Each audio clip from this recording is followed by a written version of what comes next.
I almost got kicked out of a bar in New Orleans because when they did that, when with the sprint out short side with three guys on the right doing nothing, and then two guys kind of in the same angle on the left, I stood up and I said, "What is that?" Yeah. And a bunch of people looked Yeah, at me that was like, "What's wrong with that guy?"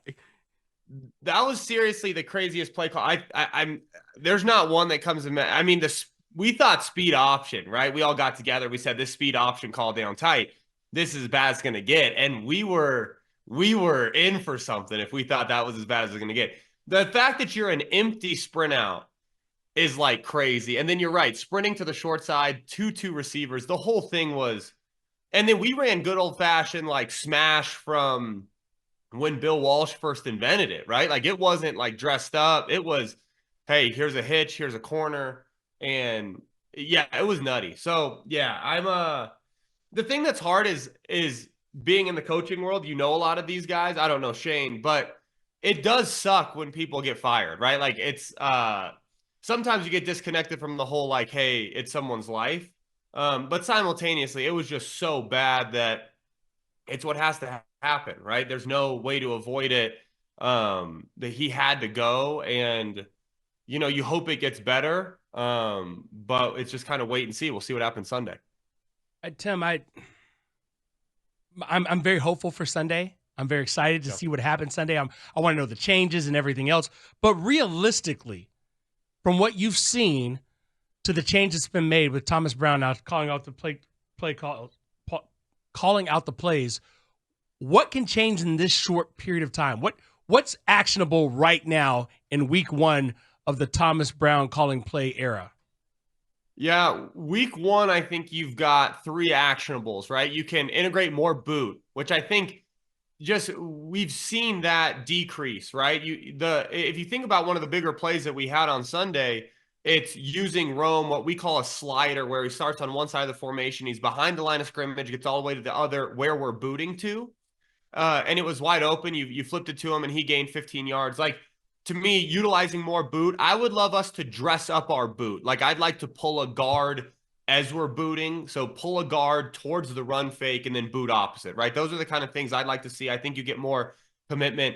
I'd really love to see more run and play action, slow screen. So we haven't seen a ton of halfback screen or tight end screen. What I really like is instead of just a straight drop back to the screen, I love seeing true like run action or play action. Then it looks like we're taking the deep shot. Never mind, we're back to the screen. So I would love to see that. That's actionable right away. And then just a true, like real traditional run action. Let's take the roof off the defense shot plays. I think those three things are actionable right away. What I'd like to see over the course of the next 2 or 3 weeks is we're seeing Caleb kind of not tie his feet to his progressions or not tie his feet to the play concept as much. Like, we call them free drops, like more where you see a quarterback kind of taking a drop that doesn't necessarily tie to a progression, more just, hey, what maybe he's comfortable with. I'd like to see him tie his feet to that more.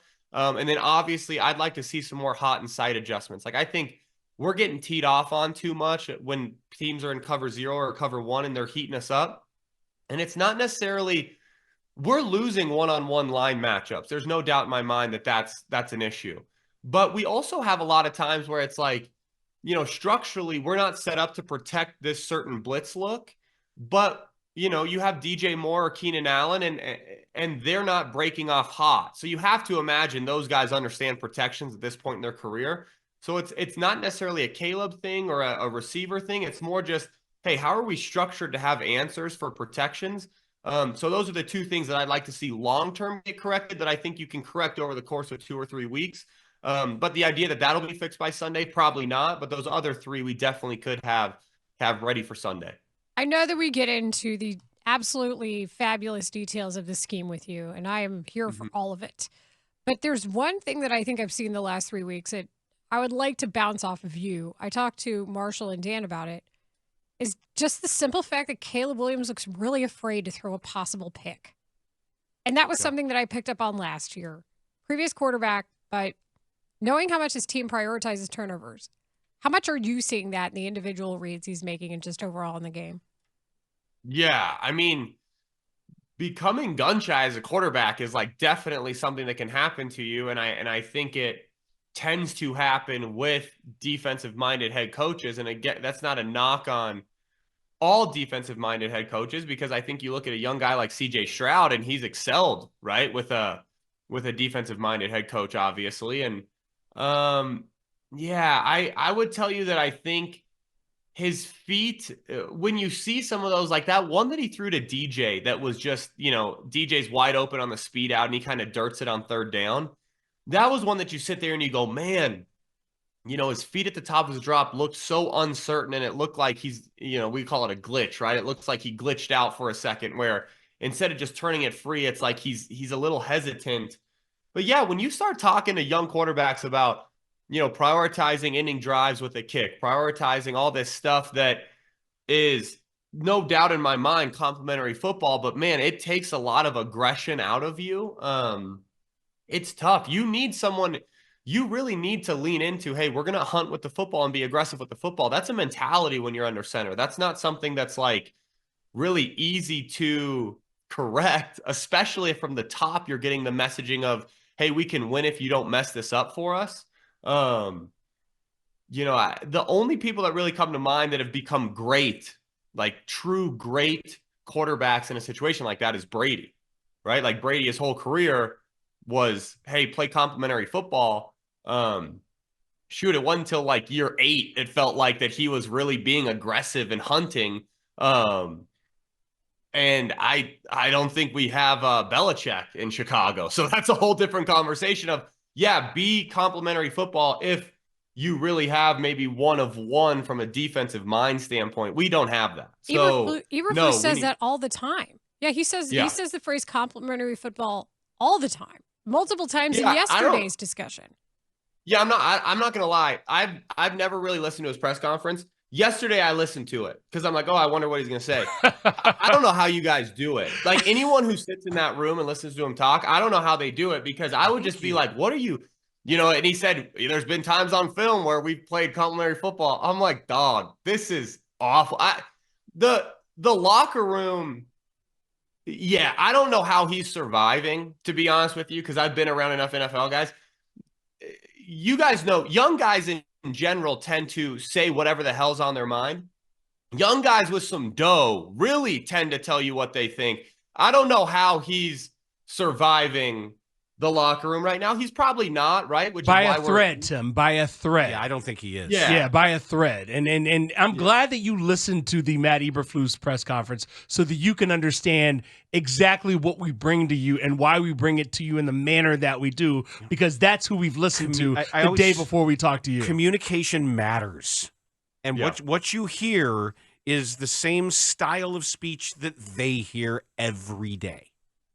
Yeah, and I just don't. That's where I'm, part of me, the hard part is he survives, right? And then you promote a new offensive play caller, which part of me, man, you sit there and it's like, I feel for that guy, because it's like Shane obviously had his struggles, but then you also look at Shane from the Seahawks and you think, why did he all of a sudden decrease his aggression, right? Like that's kind of something, unless it's, again, from the top down and we're playing complementary football and there's signs that we've done that on film. And that's why, and it's just like, we should be, man, you look back at these games and it's like, we should be so solidly in the playoff hunt. And instead we're like trying to avoid a horrible start to Caleb's career. I mean, that's frustrating. I don't know. And again, I don't know how those players are holding up. They're probably not, right? Like you can see on the film, lack of effort. I was going to ask, that was my next question. Where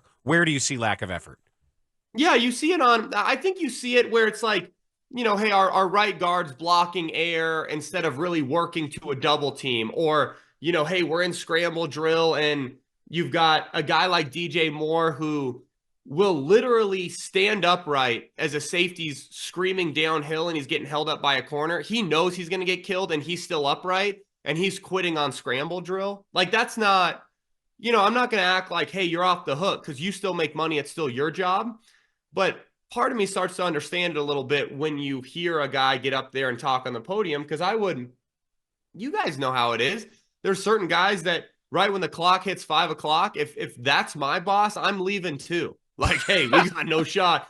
I'd rather hang out with my kids a little bit more. And then there are other people where the clock hits 5 and you get what you're sacrificing and you do it because, you know, we want to be great. And I trust that, hey, we're going to make the hard decisions. The thing that I think is standing out to me is that we're letting him survive. I think I'd be more interested in, like, had we changed the top and the OC, or even just change the top and then seeing what Shane does without complimentary football being the priority that's preached to him. I'd probably be more interested in that. I hope Sunday's better because, you know, I think we're all going crazy a little bit where it's like we're trying to evaluate Caleb Williams and you want to evaluate him. And my thing is I want to be hard on him about these times that he doesn't tie his feet to his throw or he airmails a speed out. Like, I want to come down on him. But then the other piece of me is like, man, how are you sitting back there confident when we're running schemes that it's like, dude, I haven't seen sprint out to the boundary to 2 receivers since you watched like 8-man football. And it's not even like a shot at 8-man football. It's the 0-10 team that's running it. That, you know, it's the 0-10 8-man football high school team. Like, that's who runs short side sprint out. It's not even the good 8-man. So to me, it's like, I don't know. It's really frustrating. Yeah, I hope this helps a little bit, but until it changes at the top, it's hard for me to believe it will. I hope this helps a little bit could be the theme of the Chicago Bears in 2024. Because yeah, well, the thing that's really frustrating is it's like how many times have we talked about quarterbacks in Chicago and then we have to preface it with it's really hard to evaluate them. Like, we don't talk about that in other markets. I don't get that sense when I watch Bo Nix. Like, I feel like each week I can evaluate him because he has Sean Payton calling aggressive play. Like, listen, the Broncos almost beat the Chiefs, and you could argue they were playing complimentary football, but they were still being aggressive with the football, right? It's not like it was like, and they had Patrick Mahomes on the other side. Like, we're playing complimentary football against Drake May, and that's not a shot at Drake May. Like, who knows how he's going to turn out. But, like, keeping Patrick Mahomes off the field seems to be like a bigger priority than keeping Drake May off the field. And we've got unbelievable field position on drive number 1. And we just squander it with things that are play calls that you just would never dial up like coherently on a whiteboard with the team you're playing. I think you're going to make me swear off the term complimentary football. Yep. Because the more I think about it, who cares if it's complimentary? Why can't the offense say, here's what's going to happen. We're going to score every time.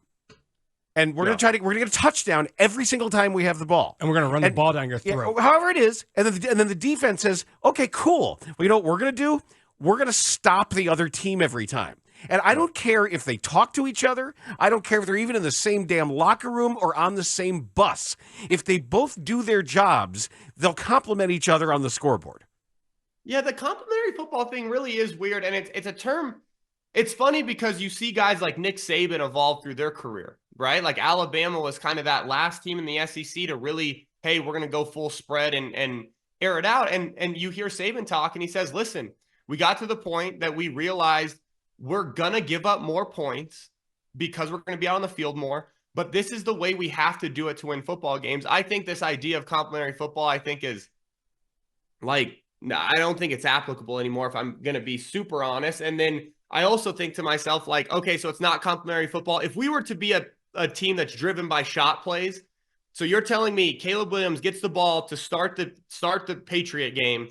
We're in plus territory. We open up with a true run action shot and we score on a deep ball to DJ Moore. That's not complimentary because we didn't hold the ball long enough. Like, no shot in hell that's real. So to me, it's like, yeah, I think complimentary football, I don't get it. I think what we need to do is we need to be aggressive on both sides of the ball. I also come from the place of like, if you dropped me over there, we are either going to win the game or lose by 50. And honestly, I don't care. I'd rather have you guys lighten my ass up for losing by 50 than, hey man, we kept it like respectable. Like I've never wanted to lose by 16 or 8. Like, hey, we kept it close. Who cares? No one, you're not great by keeping it close. Like, let's go try to win a game.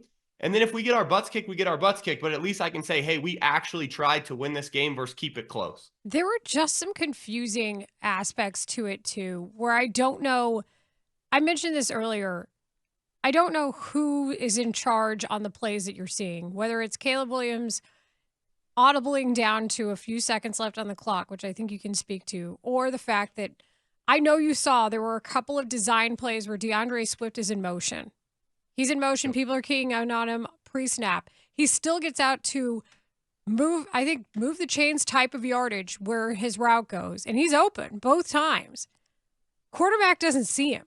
I don't know if that's Caleb Williams purposefully doing something different there, if that was a Shane Waldron play.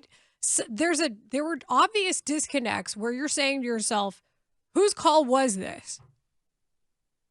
Yeah, I think not only whose call was it, but like why are we reading certain plays? I think that's what, why are we reading, like you're saying, hey, we have this guy in motion and then his depth is great for like a third down or a second down conversion, and we're not even looking at him. Like, why are we reading certain things the way we're reading? It honestly feels like, hey, Waldron has a couple of calls that he likes, then Eberflus is really dictating situationally what we're calling, versus saying like, hey, let's turn our OC free the same way we turn our DC free or our special teams coordinator. So to me, it's like those are, yeah, I think it's all concerning. And then you compound this with, we feel like we have our franchise quarterback, and now he's lived through dysfunction in year one, which is, as we've seen for quarterbacks, always a great start to their career. I think you're right about that with the Eberflus situational, and I'll give you an example. Swift runs for 8 yards. It's before the half. They have a 2nd and 2.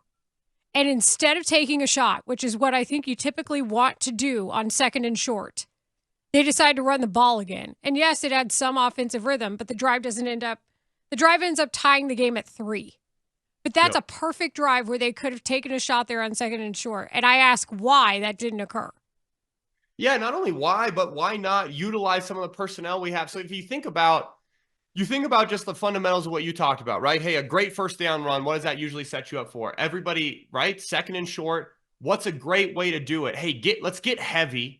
Let's protect up and let's take a shot. Instead, we're just like, all right, hey, let's convert the 2nd down, which there's always two schools. There's always the more conservative coaches that say, hey, let's just make sure we get the first down, which part of me can't understand, except for the fact that it's like, we're fighting for our playoff lives. We have who we feel like is one of the better young quarterbacks in the league. Like, when you have stuff like that, you have weapons outside. You have to lean into it. My bigger issue is that if Eberflus really is this guy, hey, this conservative complementary football guy, I think my bigger issue with it is, why did we then, what's the disconnect between what the GM did in the offseason and going and acquiring all these weapons and drafting weapons? If at the end of the day, we're trying to play complementary football, we should have traded out of one, got ourselves our buddy Trent Dilfer, and played complementary football, right? We should have loaded up and beefed up the line. Instead, we went and got who we feel like was the best quarterback in the draft and a ton of weapons for him, only to on 2nd and 2 run the football. Like, to me, those are where I sit there and go, it doesn't make sense from the whole structure of our roster, what we decided to do this offseason. And then now, when it comes time to actually give the kid the keys, right, to this Ferrari, we're like, no, we want to go back to, our Toyota Camry. It's a great car. It's a good car, right? But at the same time, it's just not what we signed up for. I don't know. The whole thing's frustrating. I hope Thomas actually gets a real shot. What I hate in situations like this, though, is you see these coaches where we promote you to interim OC.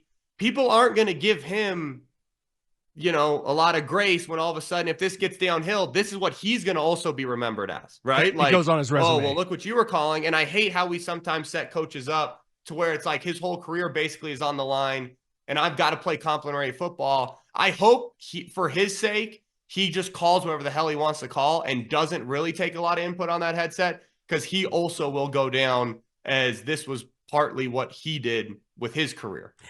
Tim Jenkins, thank you, and please be careful. Exposure to Bears offensive football combined with exposure to Matt Eberflus press conferences will have you waking up one morning and you're going to look like me, and you don't want to have that happen. So I'm just urging. That's a fair point. I'm just urging a bit of moderation in your exposure to such things. I'm not going to lie. Coming and talking with you guys every Tuesday, though, does brighten my day. So as long as we can keep doing that, I'll be all right. We're here for you, man. Don't worry. Thanks, Tim.